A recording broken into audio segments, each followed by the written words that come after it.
Hello, everyone. Welcome to the East 10 Nordics Spoilercast review from us here at GigaBoots. This time, I'm joined by Bob, Shield Sister, Platonic, Chris Wolfhart, They're the government, you gotta do what they say.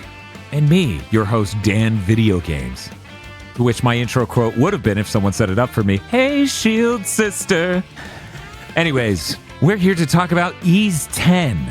If you've never joined us for a Spoilercast and review before, what we're going to do at the very beginning, we're going to say a couple sentences followed by a guttural sound that reflects our thoughts on the game. Then we're going to go into individual praises, criticisms, anecdotes, and etc. And then at the very end, we'll give you our summary reviews and a score out of 10. Let's get to it. We're going to start with Chris Wolfhart. East Nordics is really great. It is probably the best game in the series since East Origin, which was... Oh, let's not think about how long ago that was. I'm going to give it a ooh. Bob Video Games. As it turns out, anime Assassin's Creed Black Flag is a pretty cool idea. I don't know why we didn't try it earlier. I'll give it a Ease 10 is my favorite type of game. A game you could easily imagine being on the PS2. Oh, yeah. But slightly more functional and with even higher resolution and frame rates. I'm going to give it a ooh. And before we get into this more, Bob and I played on PC. I played fully co-op. I'm going to say for at least 2/3 of the game. Jesus. Bob, you played solo. Mm-hmm. And Chris, you played on PS5 or was it PC? PS5. Okay. I played on a 4090, so I got to crank all those settings up. Man, Durante's based. Those features are so good they can make my PC crawl. That's crazy. You were playing on a 1080 Ti. Did you also do the higher frame rate stuff? Yeah, I went to 120. What does the PS5 mode look like? Does it have performance or quality? What does that look like over there, Chris? I think you can pick, but they're both... It's pretty close to 4K 60 on Nice. PS5. I don't think it dropped at all. It might have had like some weird loading angle where it did briefly, but mostly no. Hell yeah. No, I really do mean it when I say this is my favorite scale of game.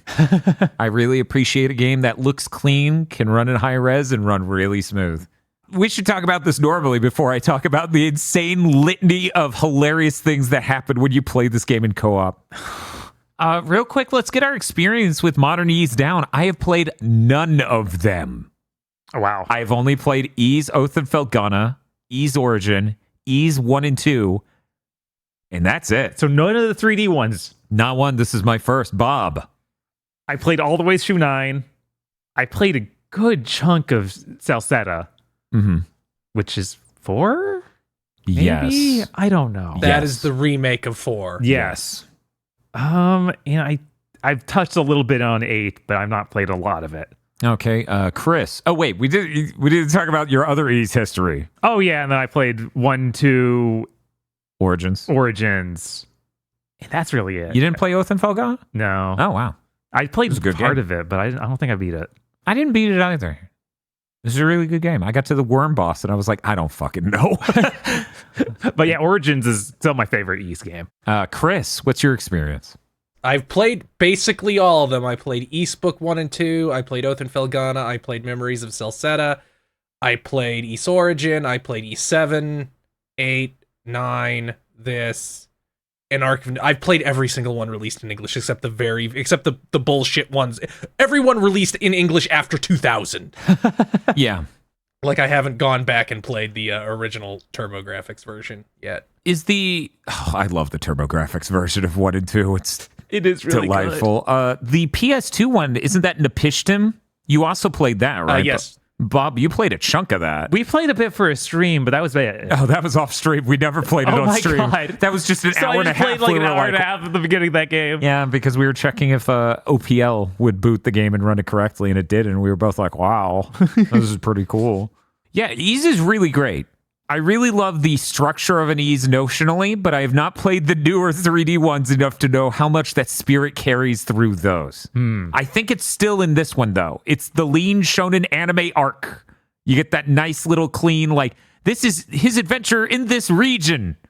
He's so cool. Why is he steering a boat? That seems cosmically incorrect. Right. Look, he has cartridges there, like tugging his arm the whole time. Like, don't do it. Don't crash Whatever us. it is, don't do it. Which is funny because I crashed into many things, but I was fine every time. This game, I appreciate how quick and mean the action is. I appreciate how the different characters that you can swap instantly between have different meters and different moves going on. You know, it's important that you aren't burning 1 meter between the two of them since they have a variety of moves. Right. So really, your optimal gameplay is constantly switching between the two of them, unleashing your mana moves. Yeah, something that does bug me is you are encouraged to spam those mana moves constantly. Because that's how you unlock new ones. Yes. So you have to be using them at all times to be ranking them up percentage-wise and trying to master them. Which led to not being optimal in my play, but instead being as stupid as possible. Oh, I had a little bit of that towards the end. Did you get the ring that lets you build the experience for your mana moves faster? Yes, I got 2 of those. So I got one of those, and near the end, I just made sure to unlock everything for Adol. And then that was it. And that was when I got stupid with it. The rest of the game, I'm like, what? I hold R1, I hit circle, and this cool little vertical downward stab with an explosion on it kills everything I ever run into. That is a really good move. It is a stellar move. And then it got even better. You know, doing co-op, of course, my experience with that is I played as Adol. Spiff played as Carjabalta.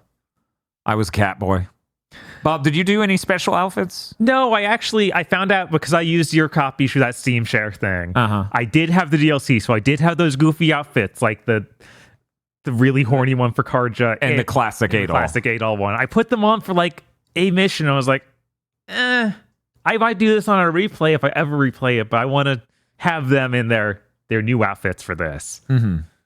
Chris, what were your outfits you were doing? I put them both in the cat ears with the cat tail, and then I used the colors that give them black clothes and the lavender hair. Oh. And I'm like, well, this seems like a neat color. Yeah. I appreciate the goofy outfits. I think that's really important. More games should do that. Yeah. Final Fantasy 16 would have gone up some points if you could just have Clive in a weird mankini or something.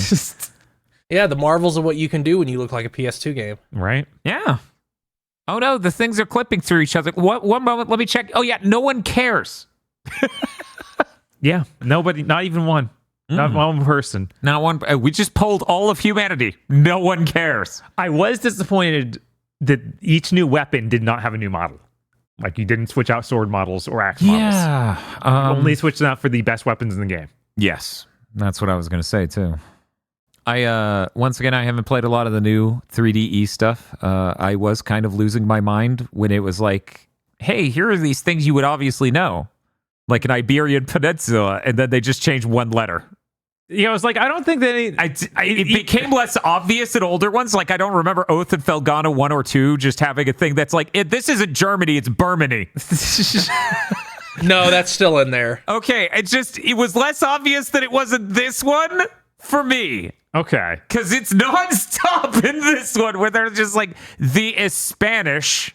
Mm-hmm. Yeah, you just have to be okay with that. Yeah, that's back there. That's back there in Ark.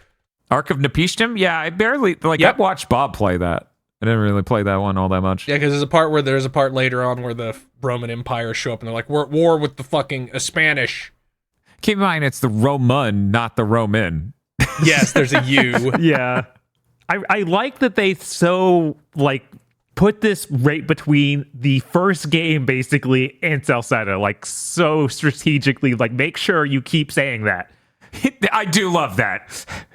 I really like that because it's, first of all, this is as weak as Adol can possibly be. Uh-huh. And they're still the villains are still what the fuck? Who are you? I wish it got more to that extent, because there is a little bit of that. So tone, do I. But they don't. I feel like they don't hit it hard enough, and I think it is because we've set it so far back. And oh no, Adol can't be that much of a Chad yet. I mean, there's that one really good conversation where they're just like, I heard someone up north fucked up all this shit. Yes. Would that happen to be you? Adol stares. I'm having an adventure. I feel like if we were 3 games longer, this plan by Grimson to kill his daughter wouldn't have worked out. like a lot faster it wouldn't have worked out. Like Adol would have been like, I've waxed like 8 guys as strong as you by now. Like, that dude over there has the power of every element and dark angel wings, and I put him in the ground. Yeah, let's talk about his plan. Oh my god, Crimson plan. Broadly speaking, correct me if I'm wrong, his plan is basically, well, if I sell them the uranium to make the nuke, then I can go at the moment they're about to finish building the nuclear bomb and then blow it up. What? The plan was incomprehensible in that way, where it's like, well, you could kill your daughter first, right? I guess his plan was, well, this will also get... His plan is a much stupider version of the final boss's plan. Because I guess if he had waited, you would still have to deal with the Trident, as they're called, the 3 villains, and maybe they could have tried to do this to anybody. They just preferred an actual descendant of their master. Maybe. I the whole time the plan was unraveling for what he wanted, I was like, no, there's this other layer to this, right? Like, he's pretending to betray us so we can get close to the Trident. Yeah. No. And at no moment does he imply that. Yeah. He just goes, oh, geez, it didn't work. Anyways, my spine's been shattered. I'm going to stop fucking with you. Yeah, that'd be smart. You want to talk about the other funniest part of this game? You spend an hour on that island. Chris, I don't know if you did this one. It's got 3 spirits on this island, right? And they're like, oh, we were made immortal. I hate that. It's the end of shit. that quest knocks me out, because the entire end of the quest is framed as this bitch is coming back to life. Yes. And then it's like, no, she's still a ghost and is about to fade away, but she gets to walk around a little bit outside this island. I'm like, what was this story? What did I spend an hour doing? I had multiple layers of cope with this near the end, where I'm just like, oh, cool, we're bringing her back to life, and she's gonna like either go live the rest of her life or join us on the boat. Oh, she's a ghost now, so I'm gonna have a ghost on my ship. Oh, that's fucking wicked. Oh, she's wandering off. Why did the other 2 die? Unclear. They were too old of ghosts. They were too pruny. This was the single funniest and most frustrating part of this game's entire story. I loved it, but it is terrible. It is rancid. Why was that an hour of my life? It's so weird. You don't know where it is going. You don't really understand the difference between normal being turned into a Grieger and whatever happened to them. Mm-hmm. All you know is it's different, and you have to respect that. Yeah, they retained their humanity somewhat. The only part about it that truly upset me. Okay. Dogi can't break the wall, but this random dog can. You think cosmically that's wrong? That's incorrect. Well, clearly we should have gotten Dogi re-Griegered. He should have become a puppet Grieger again. Well, then he could have done it. I don't think that counts as a wall. It was like a landslide. So I think Dogi even literally says something like, "This doesn't really count as a wall, therefore my powers don't." This is bullshit. He says, holding his hand on his back because he sprained himself. Yeah, see, like, you have to understand that Dogi actually has a JoJo's-esque power to just destroy any wall he comes across. If he doesn't perceive it as a wall, his power doesn't work. I really did do the DiCaprio point when the Grieger busts through the wall. That was unbelievably that's like, oh, funny. I know, okay, I get what's going on. That's so delightful. I think it's really funny that the explanation for what the fuck the Griegers are you only get it if you talk to the fortune teller, like, right before the end of the game. Are you serious? Yeah. You get lore from her on that? Yeah. Yep. She explains that she is a Grieger, and then she explains to you exactly what Griegers are. Oh my god. So I didn't get that. Hey, would anyone like to share with me? The fortune teller upset me. She's the whole reason I wanted to invent the category, what was it? Most insufferable bitch of 2024. Most loathsome. Most loathsome bitch. Because I go up to her. It's fine. I'm used to characters in a game denying me, right? Just, oh, you want this item? Fuck you. Like, whatever. That's whatever.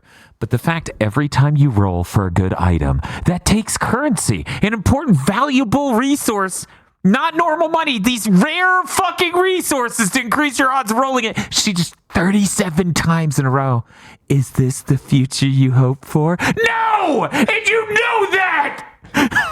Yeah, no, you come off as deranged, Dan. No! You really that do. Voice A little line bit, is yeah. handcrafted. It is a nuclear bomb. It's a surgical strike. They know what the voice line sounds like to someone who just became homeless. I'm gonna be real, Dan. I never engaged with this mechanic, so I think this one's kind of on you. That voice line isn't on me. I didn't say. I did it like 12 times. It got stuff that was good enough, and I didn't really worry about optimizing them insanely. You gave her Rami rainbow stuff? I gave her some. And then she gave you... She gave me the rainbow thing like once, and I looked at the percentages for that, and it's like, yeah, it's super low. You aren't getting this. Yeah, I got. If you really want this, you trade in. 1 second while you try to math me. 15% chance rolls it 37 times, gets it 0. Yeah, that's not 15%. That is 0. It's 15% every time you try it. No, that's not how that works. 37 times. That is, you have written the wrong number down there. There's a scam behind the scenes. This is that tower stack game at the fucking. You should do arcade. it 12 times and then realize this isn't working and just trade in. I should do it 37 resources. and then have this witch whisper this terrible voice line into my ear, ruining my life. I can't feed my kids, Bob. I put everything into the fortune teller, telling me, "Is this a future?" I don't even know why you needed the rainbow ones this bad. Like, because if you fill an entire glyph tree with rainbow ones, it gives you the stat buffs and the extra buffs in every category. Okay. It's pretty cool. I mean, that's okay. That's not even that exceptional. No, you need to do it on the bottom one. It's real good. No, I don't. You get like 9. I in fact rinsed most of this game without doing that. You get 9. That's not about whether or not the game was hard. It was about I wanted to get level 10 buffs and everything. Why? Because that feels great. My attacks were so powerful from behind, you don't even know.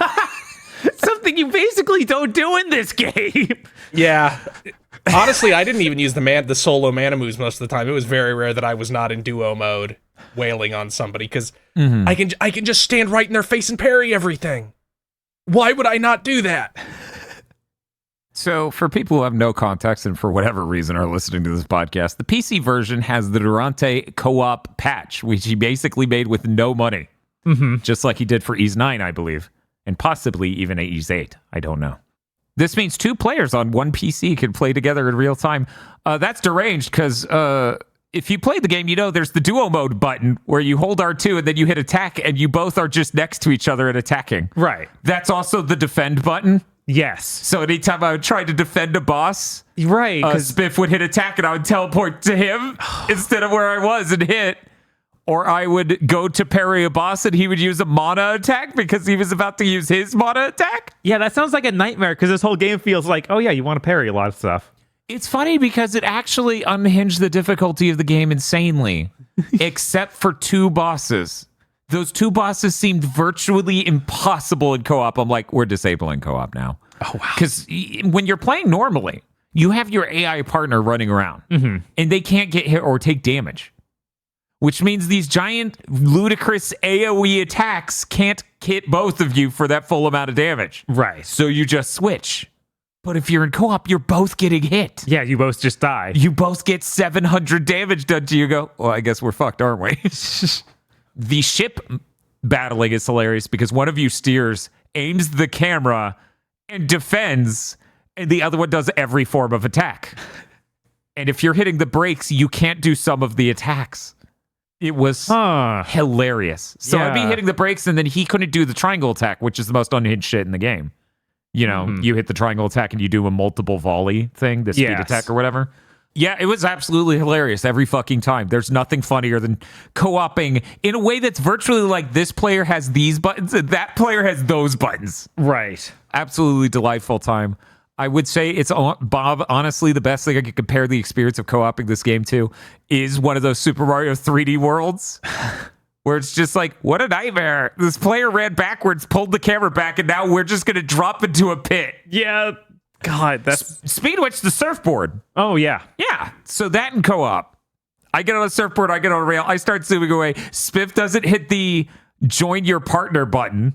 So he just like gets dragged into the pit, falls in, and the game goes, oh, you fell in the pit. Here, let me restart you before the pit. Wow. Unbelievably funny experience playing this in co-op.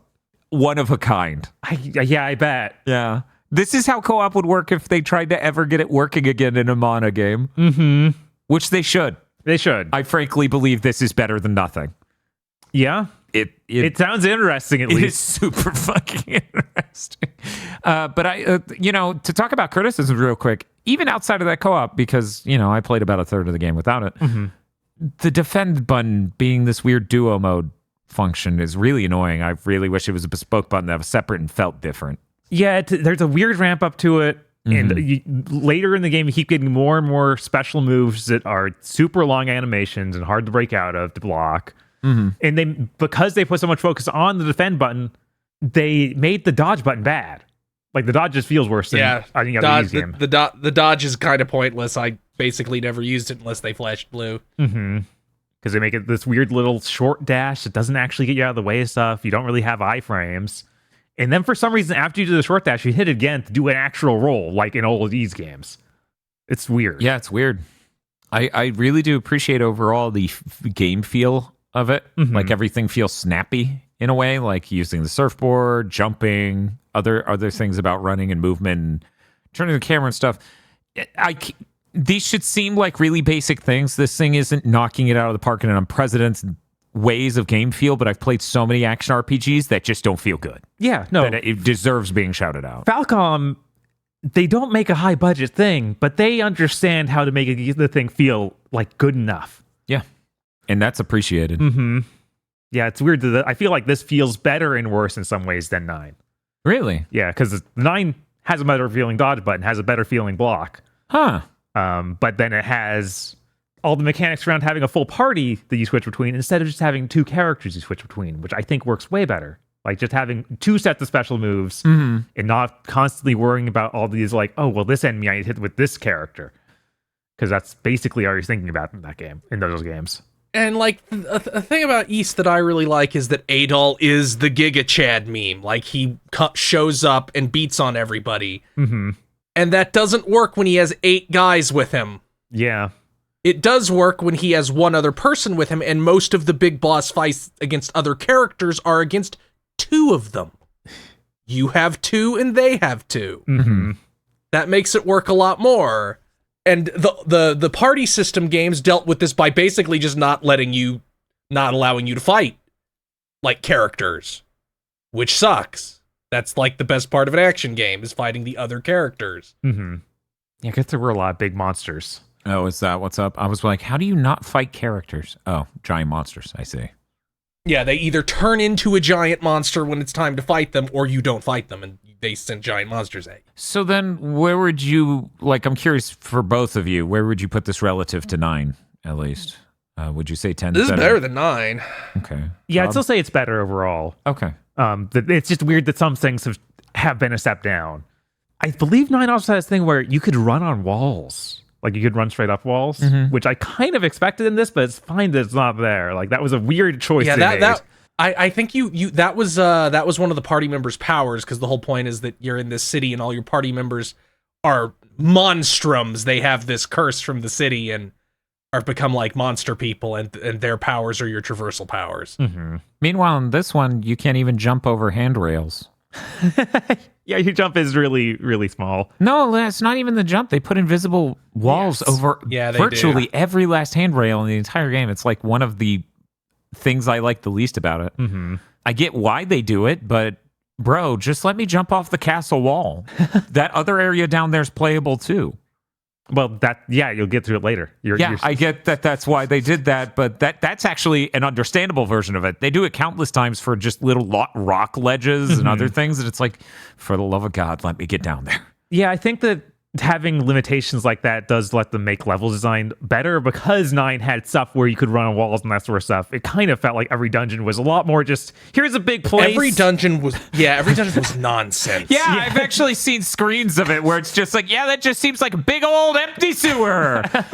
Like you have like a glide and a double jump, and Adol has snatch, which attaches to grapple points, and it's real goofy.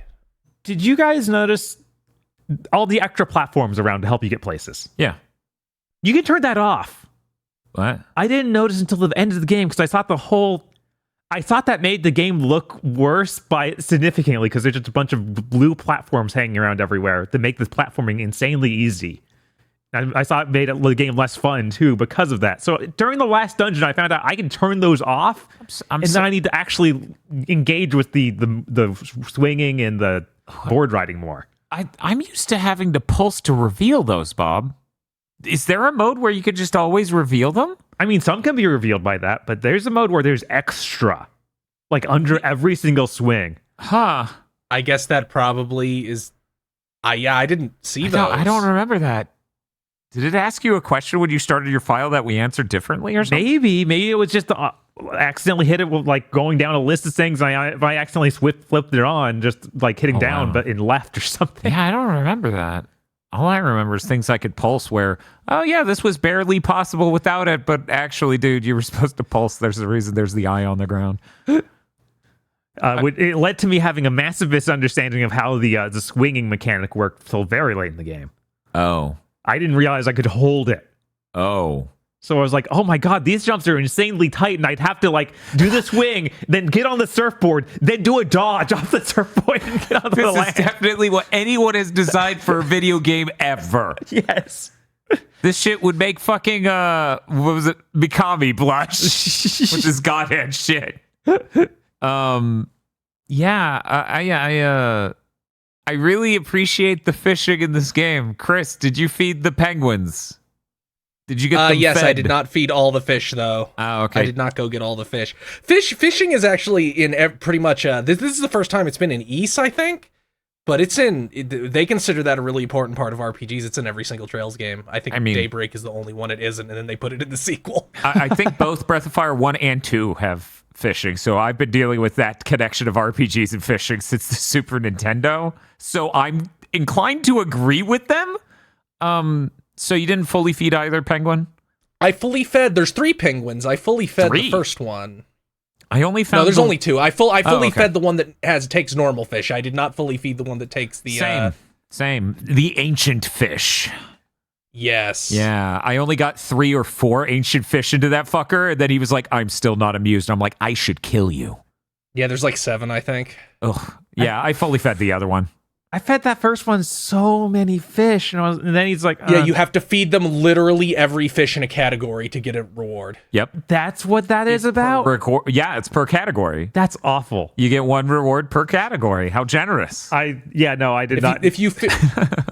It is pretty generous. It just tells you if there's a fish in this spot you don't have with each bait. Yeah, which is really nice. As long as you just go to every fishing spot as you encounter them, you will have every fish. Where does it tell you this? The icon. The game tells you it when you first do fishing. There's an icon on the bait type.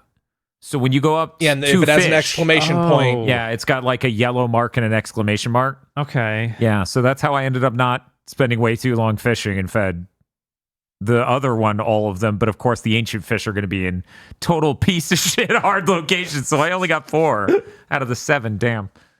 The fishing game is neat and it's fine, but I was trying to beat the game and it took too long. Yeah, I imagine if I fished every fish out of every pool, then it would have taken too long. But a lot of the times you come up and it's like only 2 of them. And they'll literally, because it's on the bait type, you can use the correct bait type and immediately get the and I didn't understand that at all. Right, so I was just like, yep, I'm fishing, and that's a fish I've seen before. I don't know why. I spent a minute getting this fish I already have. Yeah, no, without that one angle of it, I would maybe also think it was terrible. I also really like the ship combat. I wish it was just a little bit better. I wish it felt a little bit cooler and more high-end, kind of like the Kingdom Hearts 3 Pirates of the Caribbean stuff. Like I got more enjoyment out of those mechanics of building out the ship and stuff, but it's still really quite good. Yeah, it's pretty serviceable. Also it's fucked up to really be like, you should have as much money as Kingdom Hearts 3 Ys 10. Like, are you insane? No, it shouldn't. This is on me. I should have moved the change view button. That being on square is a nightmare. This control scheme sucks. Oh, yeah. I reoriented it for regular walking because... No, I don't want to hit X to attack. And circle to jump. Yeah, what? I I think I kept it as that. I didn't really have a problem with the controls. Maybe they're different on console by default than PC maybe by default. Could be. Maybe. Bob, so the square button on the boat being change your view. Yeah. We're in ship battles. And I don't know, maybe Spiff wasn't holding the right trigger or something, but countless times the camera would just whip and zoom, and I'd be like, because I'm not even hitting square. Right. Yeah, no, it's that's a bad place for that button. That button doesn't need that many different angles. If it was just 2, I'd be okay. I need to fully cycle after I've hit it once on accident while trying to spam every ammo type I have. Yeah. But I do appreciate the different forts you run into and having to clear out those battles. It took me a while to realize, it's not about speed, it's really about killing them all. Yes, it is. And that's how you get the S ranks. I wish to redo those battles, you can just go up to your like a dude in your ship and he can have you redo the fight. Yeah. But it doesn't tell you what the rewards are for the different ranks. No way. What? It doesn't. You have to just... in that menu? Yeah, that menu. Sense. The only way you see it is when you first encounter that battle. Seriously? Seriously. I looked everywhere. I could not find it. Huh. I didn't have this problem because I S-ranked every single one the first time. Yeah, right. I had to retry like 2, maybe 3, and then I S-ranked it the second time. So that's probably why I didn't notice that you couldn't see what the reward was, because I immediately just went to do it. Whereas I just went back after realizing, that's not about getting shoes as quickly, because I can do that and get an A, but to get an S, I do need to go on an elimination run. Yeah, because they have criteria that they show you on the results screen that tell you how many ships they expected you to do in the first part in order to get S rank there. Yeah. You didn't realize you were on a genocide mission. Right. It would despawn those boats after I blew up all the towers, but that didn't count. I needed to make sure they were dead. Yeah, you need to kill them. It's not enough that they phase out of reality. Dogi needs a training arc really bad. Yeah. We need a game where it's just Adol and Dogi. I like Karja a lot. I think she's great. It's so sad to have Dogi sidelined multiple times in a row. Like, they did the same thing in 9 where he's just a dude in the home base being like, oh man, your adventure is so cool, Adol. It's like, I'm tired of that. Get Dogi out there in the front. Yeah, the only one he's playable in is 7, which isn't very good. He's not even playable in 8? No. He stays at home at camp and beats up things that come, because you're shipwrecked, so he has to stay with the castaways and protect them. Okay. All right. I'm kind of worried that the next one they'll be just like, this is in the timeline again, but here's Karja again.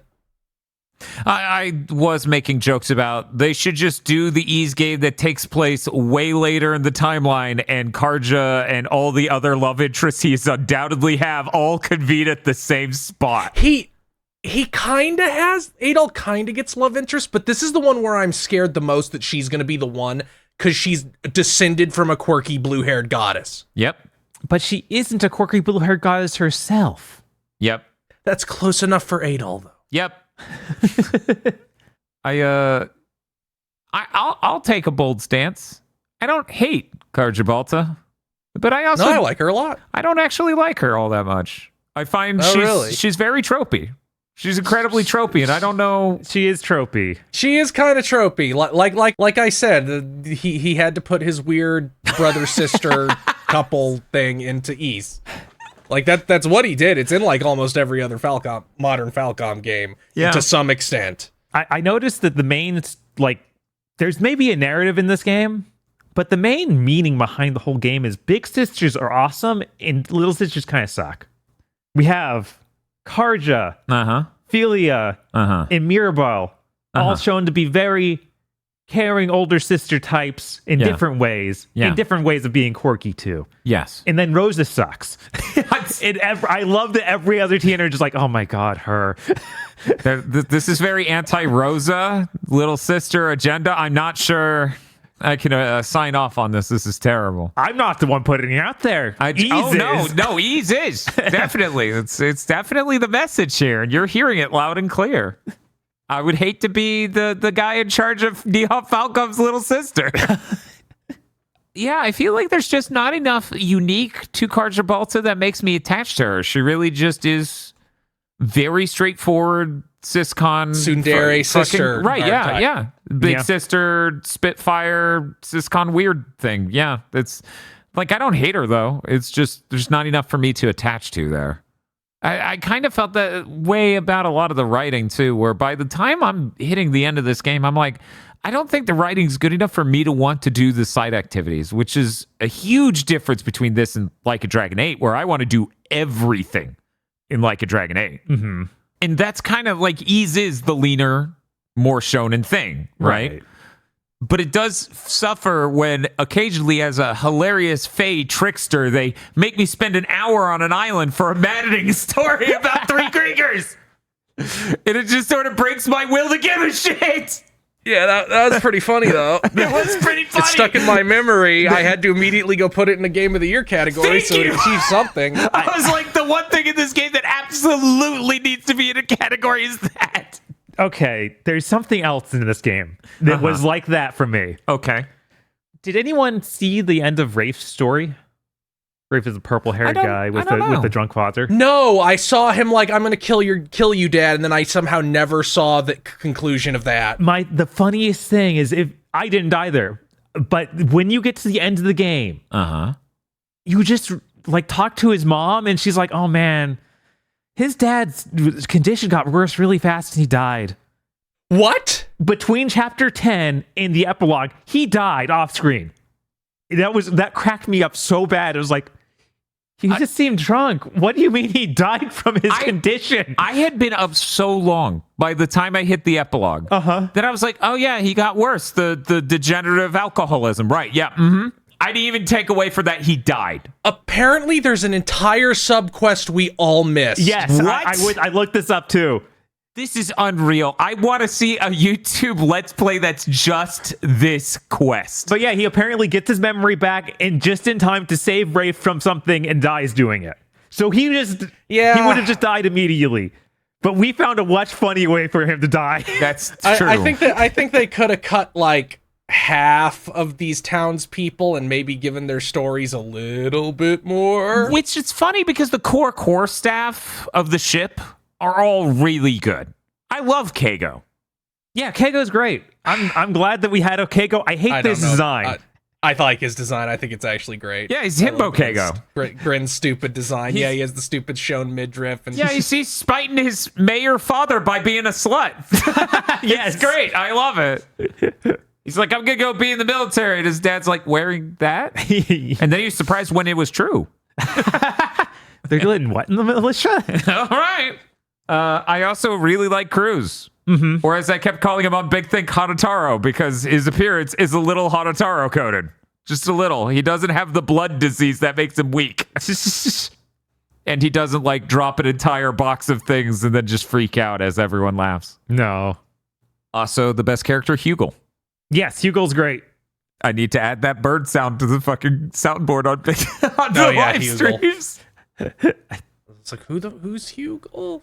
But yeah, I like them all a lot. It's once you expand, like literally looking at the Ys 10 fandom wiki page, right? You can even see like this category of friends and then this category of allies. Everyone in friends is good. I like them all. Everyone one tier below that, I'm actually like, I like the idea of carting the whole town around on your boat. There's something funny really until fun the about drunk that. gets added. And then he's just like, I only heard him say anything twice. Oh, lucky you. I don't know. Like, I guess I played. He only did it for me once or twice. What the hell did we do wrong? Yeah, I was like, I don't know what part of the game you even stuck in that long where he was there because he leaves the ship so quick. We did a bunch of objectives in the middle of the game. I did don't too. know what to tell you. I don't know how you did. Yeah, I did almost 100%. 12 fucking times this drunk, just fucking sitting here being like, oh, I'm drunk again. Oh, and I'm just like, please. Why don't you go die mysteriously between cutscenes? I hope my eyes start lighting up like the LTG meme. Die off screen now. So something that I was deathly afraid of this entire game, because Adol keeps going to the dream dimension, to this island with an old man. Mm-hmm. I was so scared for like before I understood. first I thought he would be someone else, and then I I guess he's probably this person. But at the start I was like, I hope this isn't somehow Adol is hanging out with the East version of Jesus Christ.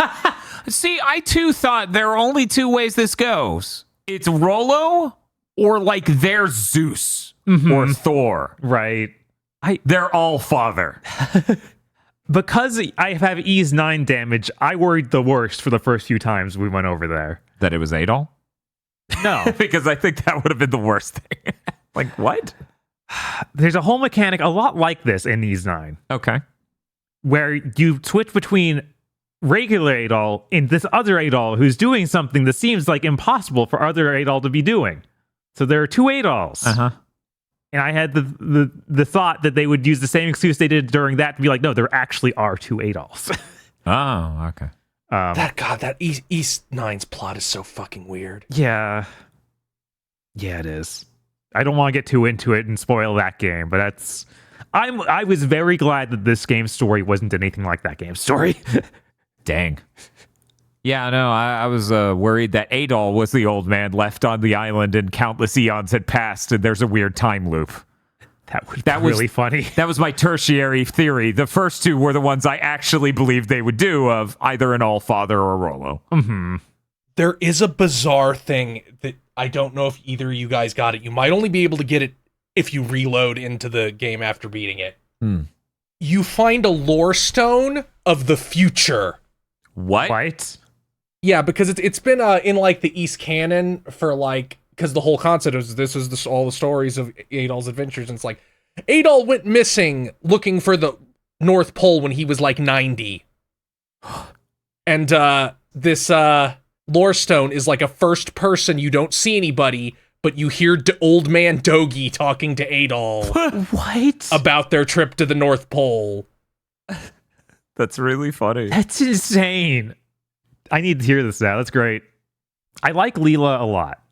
I like that you finally get her, and she's like a mystical being from that's ancient and all-knowing, and she's like, I don't know anything. What the heck are those cuffs? What's actually happening right now? Yeah, you assume all this shit's her fault. Right. And she's just like, wait, what? No, I've been in that hole for 100 years. I'm sad. I'm sad. I miss my fish fucker. And I really enjoy that they don't kill her off at the end, because I feel like there's so many things that are like, oh no, this is something mystical. We need to kill it. We need to make sure it doesn't go forward. It's like, no, you live with that. That just is part of the universe now. Yeah, East normally doesn't do that. East 8 kinda does it, but not totally. But most of them don't do it. Most of it, it's like, oh yeah, this was a big evil thing, and Adol just beat the shit out of it and it's dead now. But usually the people surrounding it are like, well, fuck. The fuck are we supposed to do now? Adol kills a giant godlike being, turns towards bad guy of the game that's human. He just looks into the new Silent Hill 2 remake style. I like that this time they have the mystical weapon that Adol gets just actually disappear on screen. Yeah. It's like, no, you can't take that forward, man. We don't have time for you to drop it off your ship. Yeah, I was like, get rid of that fucking thing. Like, but I upgraded it. This is bullshit. It should have broken the fucking pattern when I upgraded it with the magic metal. Like, nah, I'm still taking it, man. She gets to keep hers though. Because she's cool. We're cool with her. Thumbs up. Hers wasn't some metaphor or whatever. I don't know. I didn't actually read the script. Yeah, we were talking about the last battle a little bit during that big thing of how cool it was and stuff, but I spent the whole time just being like I couldn't help it. I've been up for so long playing this game, and it was such a funny reveal that I'm like, why, hello there, fish fucker. I see you and your fish wife are here to fight me. Ah, I see. Very cool.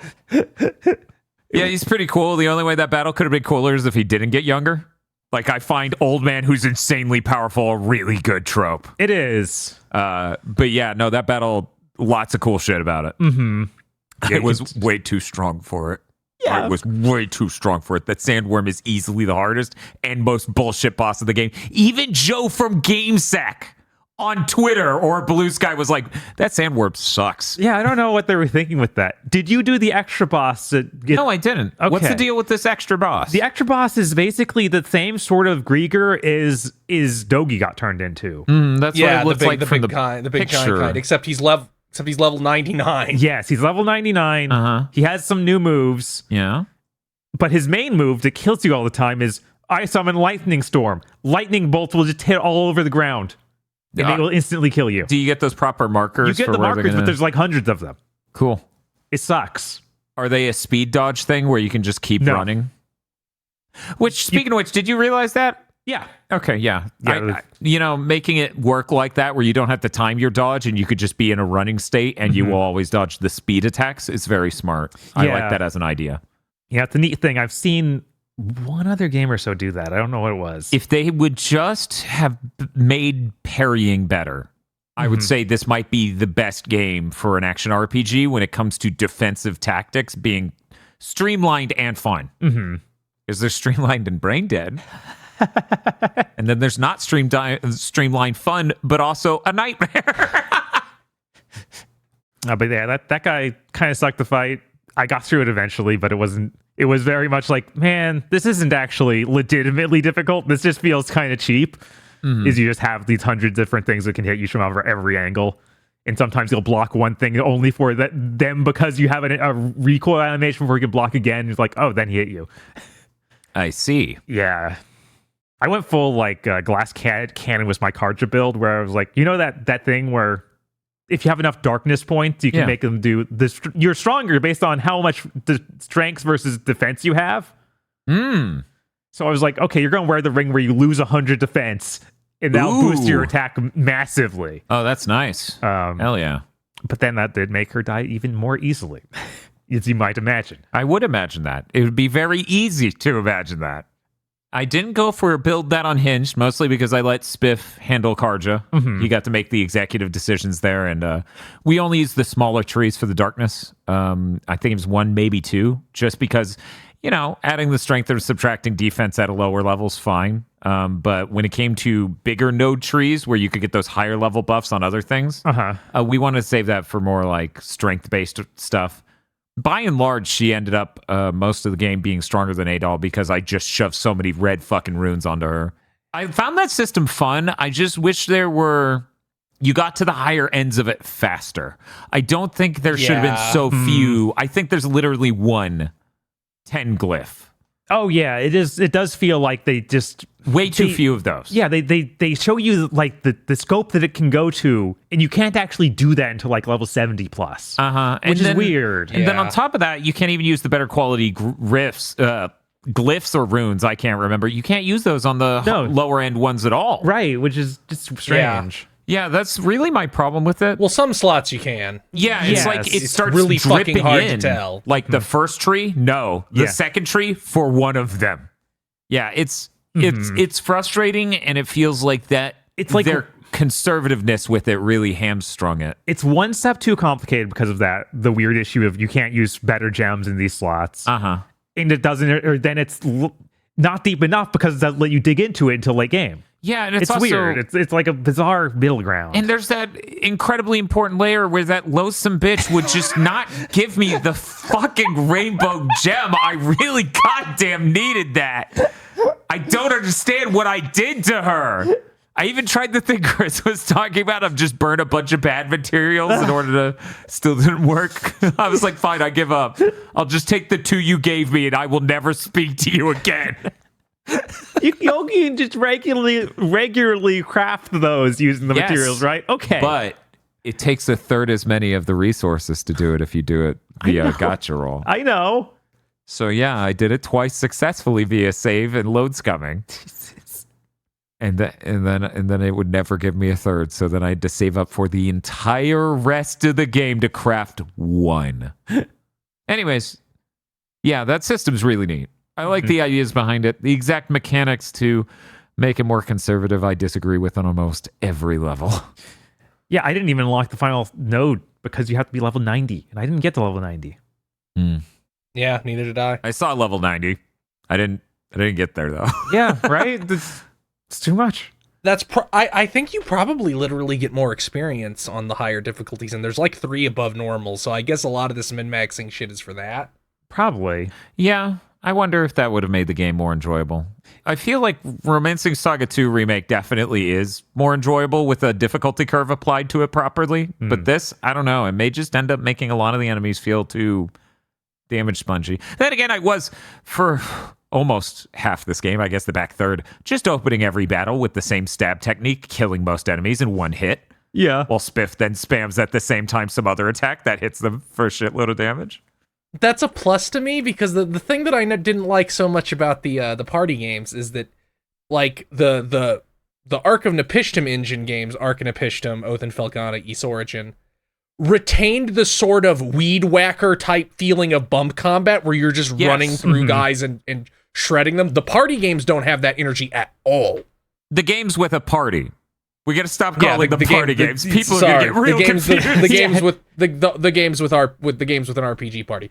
But this kind of brings it back. Like, it's not quite as fast as those earlier ones, but you're still steamrolling guys. Yeah, and I think that's appropriate. I think that's core to Ys identity for me. Because, yeah, Oath and Felghana and stuff, it is a fast-going, steamrolling adventure. I think that's key to Adol's identity, even. Even the anime had the bump combat thing. That was very funny.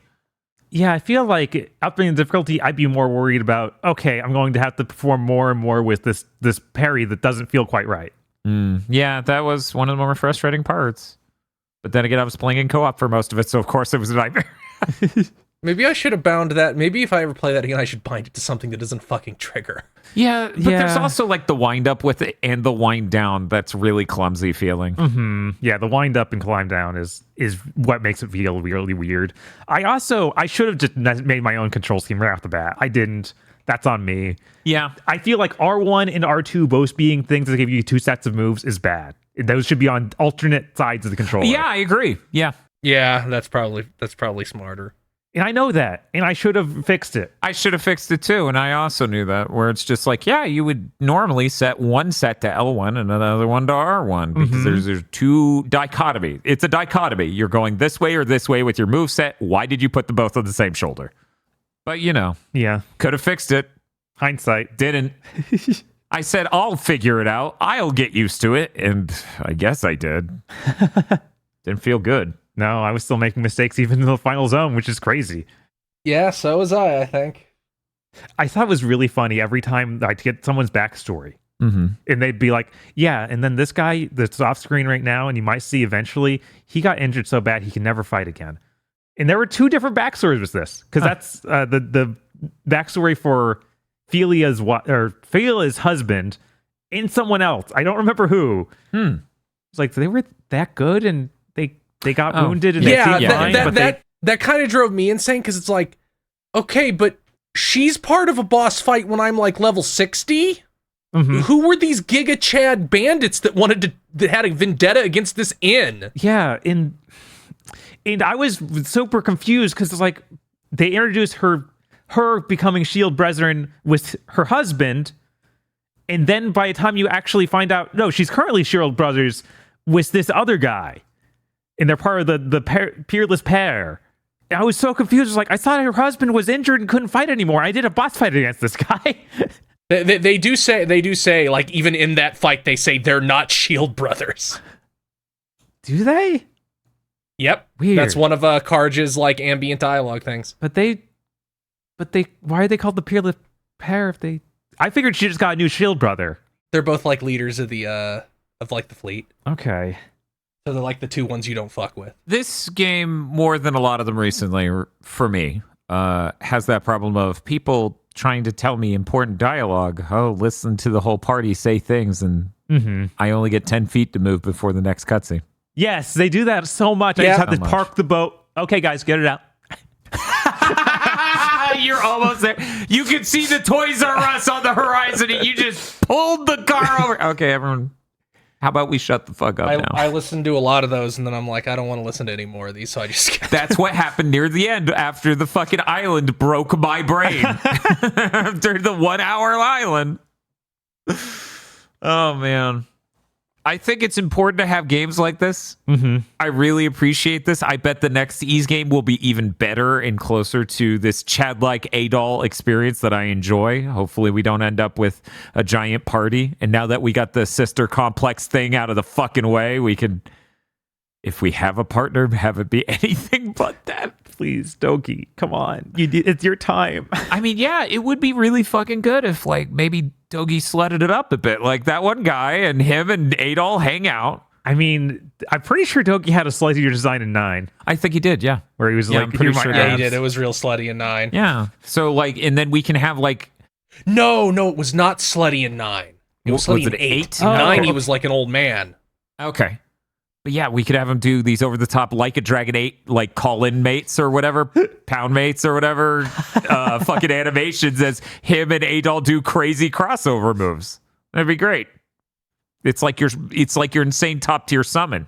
Mm-hmm. I don't need this to be every mana attack. But yeah, no, this is a really promising game, really good game. I hope with the future of Neon Falcom's games being temporal AA oriented, that either there's a way to disable that entirely in the PC versions, or PSSR looks really good and DLSS is supported. I don't see how they're like. I don't see why they need it. Well, I will say from the footage I saw of one of those games that is only out in Japan right now, the grass looks a lot more thorough.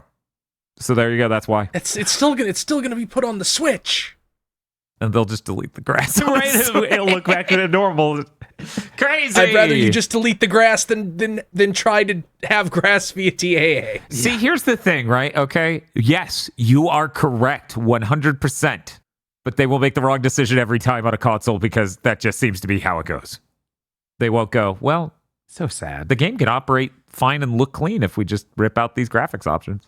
Yeah, I really appreciate the PC version. I wish I could have played it on, the new Giga PC we're building with the 9800X 3D. I bet I could have gotten even better frame rates.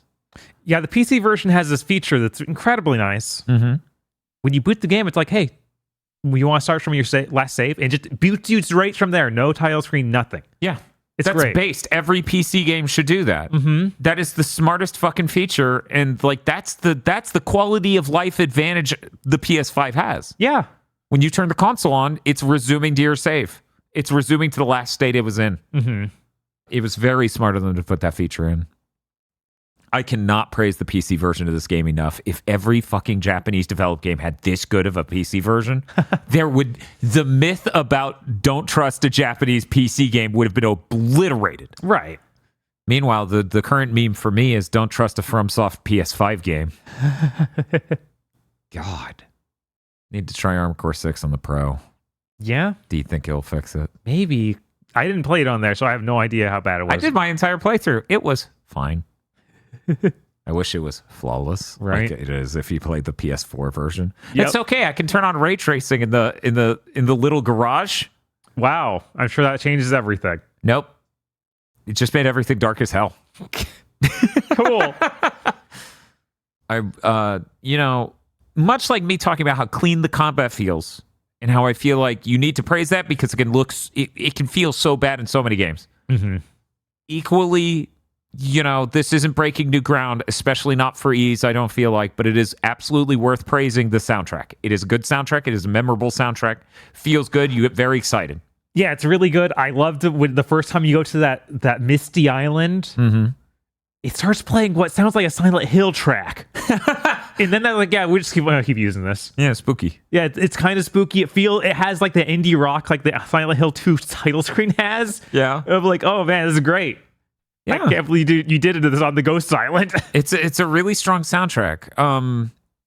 I did wonder, because I hadn't played any of these modern 3D Ys games, if it was a situation like a Dragon where they just go, this is Theme of Sad. We've been using it for 2 decades. I wouldn't know. I don't think so. If this feels like a new soundtrack over 9, but I don't remember 9. I played 9 quite a while ago. No, they don't really. They don't often use reuse songs. Yeah, the only thing they reuse is the sting when you get an item usually. Yeah, the Metroid sting. Mm-hmm. It is a lot like Metroid. Yeah, literally, if I were to hum it, if somebody hadn't heard the Ys version, they would think I'm doing Metroid because it's da da da da da da da da da da da da. Yeah. It is pretty close. It is unbelievably funny how they just went us too. Who knows? Maybe Metroid stole it. I haven't looked at the original. Yeah, I don't know. Metroid actually. They're both ancient. It's close. I mean, ancient Ys. Ancient's even in the title, right? Bob, we need to break our turbo graphics so that way it sounds ancient. That way it sounds like an ideal utopia. That joke's for all of one person. Well, I guess two. We're in the room. Right? I did not enjoy the runestones. I feel like that was the worst part of the story. Which seems crazy. Because they tell the story of Rollo. Yeah, they tell the story of Rollo. They do it in weirdly, overly dramatic and fancy writing. Like, in a way that doesn't make any sense once you meet Rollo and like the ancient goddess is like, you talk like normal. Yeah. Why is this so flowery? Yeah. Because they had to carve it into the lore stones. And then it's all like really dry and slow, and I wish it just wasn't there. And that's what I was going to say. Like, I don't mind the flowery language. I do mind how dry it is and how many pieces they cut it up into and how many words they give each piece. I feel like it could be done better. Yeah. 100%. If it was even just voiced, maybe that would change it in a way. I don't know. Yeah, I don't know. It just, they were always like, okay, I'm tempted to skip this so I can get the item out of it. Basically, it's kind of like the Tears of the Kingdom dragon visions or whatever. Like the Tears of the Dragon or whatever. The Tears of the Kingdom or whatever, where you get the visions of what happened, but completely without any sauce. Yes, it's just it's a 2D image. And there's no voice acting. It literally is that many detriments on top of that version. It's like, guys, I don't know about this. I don't know. I found them interesting, especially since you get them from two different characters. Yeah. Like, I liked that angle of it, even though I completely misinterpreted where the plot was going from them.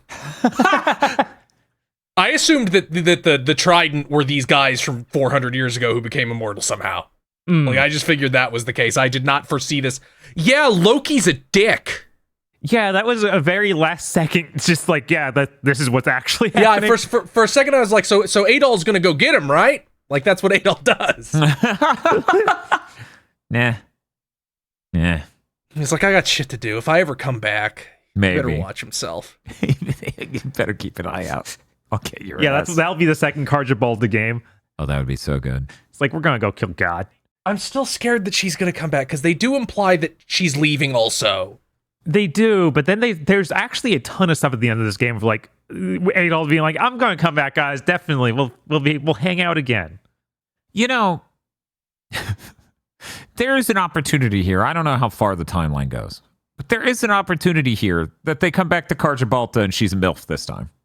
Oh, absolutely. I think this could be important. I think it's been 10 years. That's not enough. By this point. Is it only 10? I could have sworn that they got, well, yeah, I guess he's like 28 or something, right? So it would be 10 years. He's 26, I think. Okay.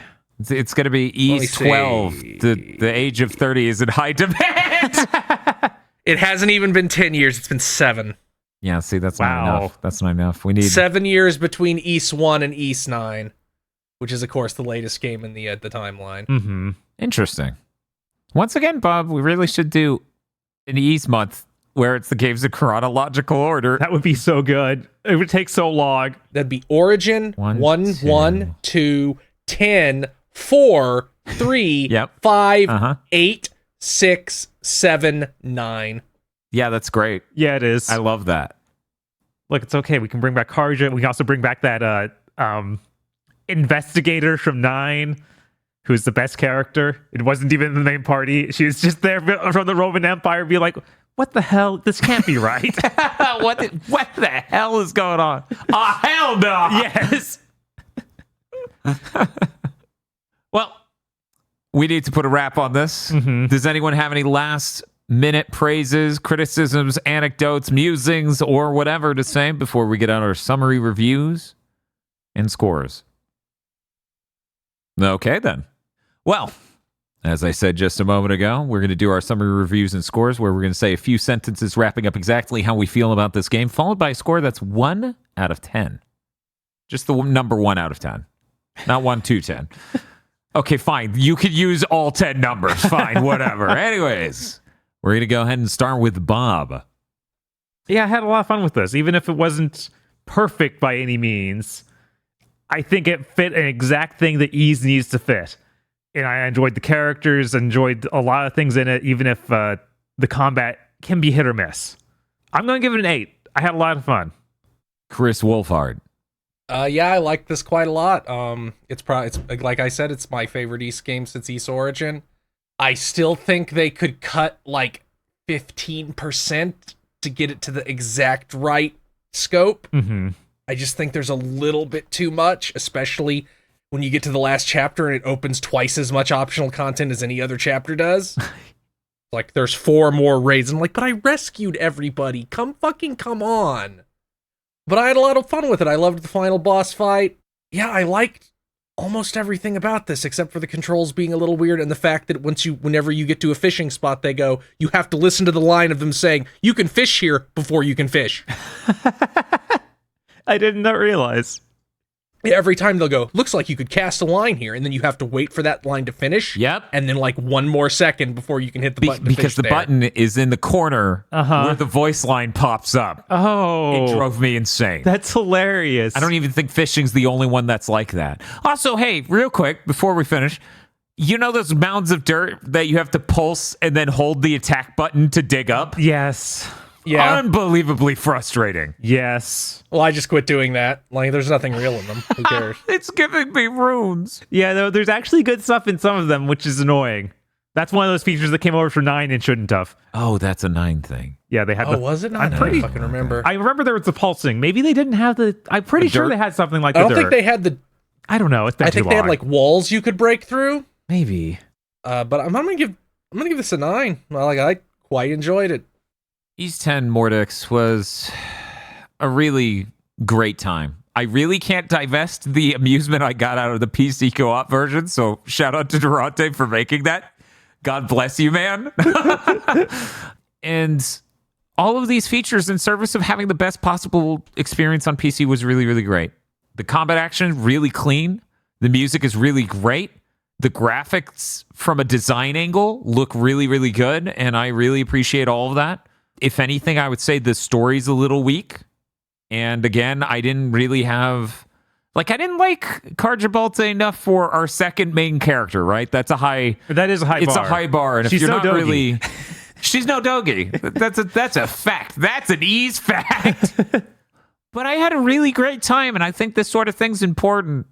We need games like this. God damn, do we need games like this? The next Ys better be even better than this one. Mm-hmm. Perhaps like 70% of games in the industry should be roughly this scope. Yes. Oh, Sony made an Ape Escape. It's 14 hours long and looks great. Oh, no. Please don't. Anyway, I'm going to go ahead and give this game an 8. It was a really fun time, really great time. This feels like a stupendous first 3D Ys game for me to have played, perhaps misleading me into thinking doing this chronological order Ys marathon is a good idea. Maybe it's a horrible mistake. I don't actually know. So many are so long. That's my only problem. That's the real problem. But at the end of the day, the only one I don't like is the only one I'm like that's a bad game is 7 probably. That's the only fuck that game. That's a PSP one, right? Yes, it is. I think it's on PC. That's how I played it. Yeah. I forget if it ever got ported to console though. Well, that gives this game a total of 25 out of 30 points and an 8.333333333333 out of 10 average score. This was a delightful time, and I hope you had a delightful time listening to this podcast. Reminder, we do Spoilercast for many other things, such as Silent Hill 2 Remake. Oh, maybe not. Sonic Omens. Oh, maybe not. Crow Country? Hell yeah, Crow Country. The executive producers for this GigaBoots video are Esme, Ely Broyles, Spaceman Spiff, Red Blaze 27, Brendan O'Sullivan, A Reminder for Symphony of War, Cooper Tank, Very Best Plot, Iconic Bane, and Rado. Thank you very much to our executive producers. And also these guys. If you want to become an executive producer or normal patron, head on over to patreon.com/gigaboots today.